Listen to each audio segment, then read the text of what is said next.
hasil diskusi kami. Yang pertama, saya Bina Fatima sebagai pemateri pertama akan membawakan materi yang berjudul penghindaran perdagangan perpajakan berganda. Setiap negara itu mempunyai kedaulatan masing-masing untuk menentukan pajak menurut aturan domestik negara masing-masing.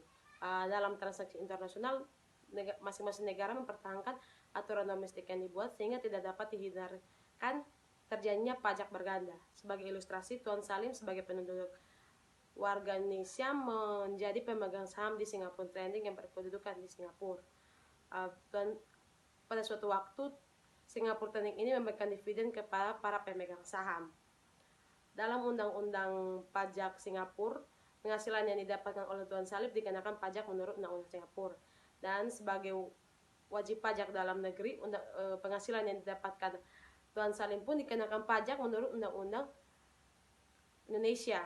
Maka terjadi pendobelan atau terjadinya pajak berganda yang didapati oleh Tuan Salim pada penghasilan yang sama.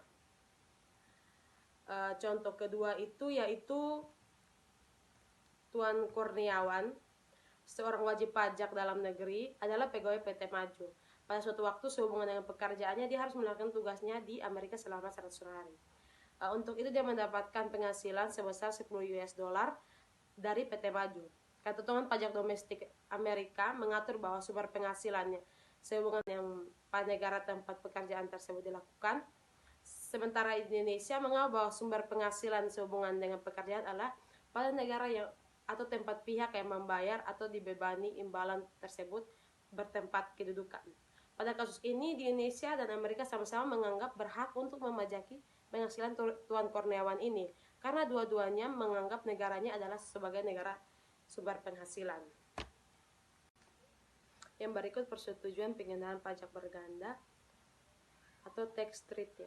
Persetujuan pengendaraan pajak berganda ini adalah perjanjian antar negara yang secara bilateral mengatur mengenai pembagian hak pemajakan yang diterima atau diperoleh dari salah satu atau kedua negara pada pihak persetujuan. P3B ini mempunyai tujuan yaitu memfasilitasi perdagangan internasional dan arus investasi negara, antara lain dengan cara menghindarkan pengenaan pajak berganda. Yang kedua, memberikan pengurangan tarif pajak di negara sumber atas beberapa bentuk penghasilan tertentu. Yang kedua, merupakan alat bagi kedua negara pihak persetujuan untuk lebih dapat menerapkan aturan-aturan domestiknya sehingga dapat mengurangi adanya praktek penghindaran pajak, misalnya dengan memungkinkan masing-masing negara pihak persetujuan untuk saling tukar informasi, konsultasi bersama, dan mengadakan mutual agreement. Yang berikut, kedudukan P3B terhadap undang-undang pajak domestik. Kedudukan P3B di suatu negara itu tergantung dari peraturan perundang-undangan di negara tersebut. Di Indonesia itu sendiri, kedudukan P3B diberlakukan sebagai lex specialis terhadap undang-undang domestiknya. Karena itu apabila ada pertentangan antara aturan domestik dengan aturan P3B, maka aturan-aturan yang ada di P3B itu didahulukan. Namun perlu diingat bahwa tujuan utama dari diadakannya P3B adalah untuk menghindari adanya pemajakan berganda. Agar tidak terjadi pemajakan berganda atas penghasilan yang sama yang diterima atau diperoleh subjek yang sama, maka suatu P3B itu membatasi hak pemajakan suatu negara untuk mengenakan pajak atas suatu penghasilan tersebut. Yang berikut model P3B. Terdapat dua model P3B yang dijadikan acuan oleh negara-negara dunia. Yang pertama, Organization for Economic Cooperation and Development Model atau USCD model dan United Nations Model atau UN Model. OECD model dibuat berdasarkan perspektif atau kepentingan negara-negara maju, sedangkan UN model ini dibuat berdasarkan perspektif negara-negara berkembang. OECD model ini lebih mengedepankan asas domisili negara yang memberikan jasa atau menemukan modal, sedangkan UN model ini lebih mengedepankan asas sumber penghasilan. Di Indonesia sendiri mempunyai model sendiri, model P3B sendiri, yaitu model Indonesia atau Indonesian model yang merupakan modifikasi dari UN model. Yang berikut, pajak atas valuta asing. Berdasarkan pasal 4 ayat 1 Undang-Undang PPH, keuntungan atau selisih kurs mata uang asing merupakan objek PPH. Keuntungan yang diperoleh karena fluktuasi kurs mata uang asing diakui berdasarkan sistem pembukuan yang dianut atau dilakukan secara taat asas sesuai dengan standar akuntansi keuangan yang berlaku di Indonesia. Sebagai contoh PT ABC sebuah melakukan ekspor sejumlah garmen ke XYZ, sebuah perusahaan yang berkedudukan di Amerika Serikat senilai $100 tanggal 11 Mei 2010 saat nilai kurs transaksi $1 sama dengan Rp9.073. Pelunasan pembayaran baru diterima PT ABC pada tanggal 3 Juni 2010 saat nilai kurs transaksi $1 sama dengan Rp9.190. Perhitungan keuntungan atau kerugian selisih kurs sebagai berikut. 3 Juni 2010 atau tanggal penyelesaian sama dengan $100.000 dikali dengan Rp9.190 sama dengan 900 juta 19 juta. Tanggal 19 Mei 2010 atau tanggal transaksinya $900.000 dikali dengan Rp9.073 sama dengan Rp907.300. Keuntungan selisih kurs sama dengan 11.700. PSK juga menyatakan bahwa pada setiap tanggal neraca, pos aktiva dan kewajiban moneter dalam mata uang asing dilaporkan ke dalam mata uang rupiah dengan menggunakan kurs tanggal neraca. Apabila terjadi kesulitan dalam menentukan kurs tanggal neraca, dapat digunakan kurs tengah Bank Indonesia. Saya Junita Agraniam Tiran dengan nomor induk mahasiswa 18100201161 akan menjelaskan materi selanjutnya. Saya akan mulai dari dimensi pajak untuk orang asing. Jadi dimensi pajak untuk orang asing ini terbagi menjadi dua, yaitu orang asing dengan status subjek pajak luar negeri dan orang asing dengan status subjek pajak dalam negeri. Kita akan bahas yang pertama, yaitu orang asing dengan status subjek pajak luar negeri. Orang asing atau ekspatriat akan dianggap sebagai subjek pajak luar negeri jika tidak bertempat tinggal di Indonesia, berada di Indonesia tidak lebih dari 183 hari dalam jangka waktu 12 bulan. Karyawan asing sebagai subjek pajak luar negeri sekaligus menjadi wajib pajak karena menerima dan memperoleh penghasilan yang bersumber dari Indonesia. Sesuai dengan pasal 26 Undang-Undang Pajak Penghasilan, mekanisme pemenuhan kewajiban perpajakannya melalui pemotongan yang dilakukan oleh pemotong pajak, yaitu pihak yang melakukan pembayaran atas penghasilan tersebut, dalam hal ini pemberi kerja. Penghasilan yang menjadi objek pajak pemotongan PPh pasal 26 ini yang pertama, bunga termasuk premium, diskonto, dan imbalan sehubungan dengan jaminan pengembalian uang. Yang kedua, royalti, sewa, dan penghasilan lain sehubungan dengan penggunaan harta. Yang ketiga, imbalan sesungguhnya dengan jasa pekerjaan dan kegiatan. Yang keempat, hadiah dan penghargaan. Yang kelima, pensiunan dan pembayaran berkala lainnya. Yang keenam, premi swap dan transaksi lindung nilai lainnya, dan yang terakhir keuntungan karena pembebasan hutang. Selanjutnya kita akan langsung membahas orang asing dengan status subjek pajak dalam negeri. Orang asing akan dianggap sebagai subjek pajak dalam negeri apabila bertempat tinggal di Indonesia, berada di Indonesia lebih dari 183 hari dalam jangka waktu 12 bulan atau 1 tahun, dan mempunyai niat untuk bertempat tinggal di Indonesia. Wajib pajak orang pribadi yang memiliki penghasilan di atas PTKP wajib mendaftarkan diri untuk memperoleh nomor pokok wajib pajak. Dilihat dari mengalirnya tambahan kemampuan ekonomis kepada wajib pajak orang pribadi dalam negeri, maka penghasilan dapat dikelompokkan menjadi yang pertama, penghasilan dari pekerjaan dalam hubungan kerja seperti gaji, tunjangan, dan honor. Yang kedua, penghasilan dan pekerjaan bebas seperti penghasilan dari praktek dokter, notaris, akuntan, pengacara, dan sebagainya. Yang ketiga, penghasilan dari usaha atau kegiatan yang terdiri dari usaha dagang, usaha jasa, industri, serta lainnya seperti peternakan atau pertanian. Yang keempat, penghasilan dari modal yang merupakan harta gerak maupun harta tak gerak seperti bunga, dividen, royalti, sewa, dan keuntungan penjualan harta atau hak yang tidak dipergunakan untuk usaha. Dan yang terakhir, penghasilan lain-lain seperti pembebasan utang dan hadiah. Selanjutnya ada penghasilan dari pekerjaan dalam hubungan kerja.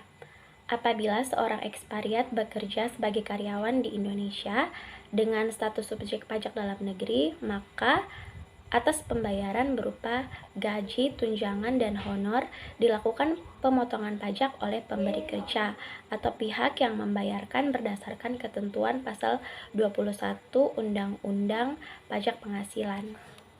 Penghasilan yang dipotong pajak penghasilan pasal 21 berupa yang pertama, satu penghasilan yang diterima atau diperoleh pegawai tetap, baik berupa penghasilan yang bersifat teratur maupun yang bersifat tidak teratur. Yang kedua, penghasilan yang diterima atau diperoleh penerima pensiun secara teratur berupa uang pensiun atau penghasilan sejenisnya. Yang ketiga, penghasilan sehubungan dengan pemutusan hubungan kerja dan penghasilan sehubungan dengan pensiun yang diterima secara sekaligus berupa uang pesangon, uang manfaat pensiun, tunjangan hari tua dan jaminan hari tua, serta pembayaran lain yang sejenis. Yang keempat, penghasilan pegawai tidak tetap atau tenaga kerja lepas berupa upah harian, upah mingguan, upah satuan, upah borongan, dan upah yang dibayarkan secara bulanan. Yang kelima, imbalan kepada bukan pegawai berupa honor, komusi, fee, dan imbalan sejenisnya dengan nama dan dalam bentuk apapun sebagai imbalan sehubungan dengan pekerjaan, jasa, dan kegiatan yang dilakukan. Nomor 6, imbalan kepada peserta kegiatan antara lain berupa uang saku, uang representasi, uang rapat, honor, hadiah, atau penghargaan dengan nama dan dalam bentuk apapun, dan imbalan sejenis dengan nama apapun. Selanjutnya, penghasilan dari usaha atau pekerjaan bebas. Untuk ekspariat yang melakukan kegiatan usaha atau pekerjaan bebas, penghitungan penghasilannya bisa melalui dua pendekatan, yaitu dengan dihitung menggunakan norma penghasilan neto atau dihitung dengan pembukuan. Norma penghasilan neto adalah suatu presentasi tertentu yang sudah ditentukan oleh Direktur Jenderal Pajak yang digunakan untuk menentukan penghasilan neto dari wajib pajak. Jadi penghasilan neto dihitung dengan mengalihkan penghasilan bruto dengan presentasi norma penghasilan neto tersebut. Wajib pajak yang boleh menggunakan norma perhitungan adalah wajib pajak orang pribadi yang memenuhi syarat-syarat. Yang pertama, peredaran bruto dalam 1 tahun tidak mencapai 4,8 miliar. Yang kedua, memberitahukan kepada Dirjen Pajak dalam jangka waktu 3 bulan pertama dari tahun buku. Dan yang ketiga, menyelenggarakan pencatatan. Yang berikut saya akan menjelaskan materi tentang penghasilan lainnya. Sesuai dengan ketentuan Undang-Undang Pajak Penghasilan, dilakukan pemotongan atau pemungutan pajak penghasilan oleh pihak ketiga atau dilakukan pelunasan oleh wajib pajak itu sendiri, baik itu yang bersifat final maupun tidak final. Sini yang bersifat final itu ada PPh pasal 4 ayat 2. PPh pasal 4 ayat 2 ini merupakan pajak penghasilan yang pengenaannya sudah final sehingga tidak bisa dikreditkan pada akhir tahun pajak. Misalnya itu ada dividen, bunga deposit, tabungan, hadiah, undian, penghasilan dari transaksi, serta penghasilan dari persewaan tanah atau bangunan. Yang berikut ada PPh pasal 22. PPh pasal 22 itu merupakan pajak penghasilan yang dikenakan kepada badan usaha-usaha, baik itu milik pemerintah maupun swasta yang melakukan kegiatan ekspor impor. Misalnya, pembelian barang oleh bendaharawan dan BUM atau BUMD, serta pembelian bahan-bahan berupa hasil perhutanan, perkebunan, pertanian, dan perikanan, serta lain-lainnya. Yang berikut PPh pasal 23. PPh pasal 23 ini merupakan pajak yang dikenakan atas pendapatan yang didapat dari modal, hadiah, dan penghargaan. Misalnya ada hadiah, penghargaan, bonus, dan sejenis lainnya yang telah dipotong oleh pajak penghasilan pasal 21. Berikut tentang perencanaan pajak dalam lingkungan internasional. Di sini Rencana pengurangan pajak asing dapat dilakukan dengan berbagai cara, misalnya ada insentif pajak lokal. Metode ini merupakan pengurangan beban pajak asing dengan memanfaatkan pengecualian pajak dan tax holiday dari berbagai negara. Yang berikut pembiayaan hutang. Pembiayaan cabang perusahaan yang pendapatnya menjadi objek pajak bertarif tinggi dapat usahakan agar mendorong terciptanya pengurangan biaya bunga dan pembayaran dividen semaksimal mungkin. Yang berikut transfer pricing. Transfer pricing ini merupakan suatu kebijakan perusahaan dalam menentukan harga transfer suatu transaksi, baik itu barang, jasa, harta tak berwujud ataupun transaksi finansial yang dilakukan oleh perusahaan. Yang berikut tax treating. Tax treaty ini merupakan perjanjian penghindaran pajak berganda atau P3B yang merupakan perjanjian perpajakan antara dua negara mengenai hak-hak pemajakan masing-masing negara yang dibuat dalam rangka meminimalisir pemajakan berganda dan upaya penghindaran pajak. Got a friend in me.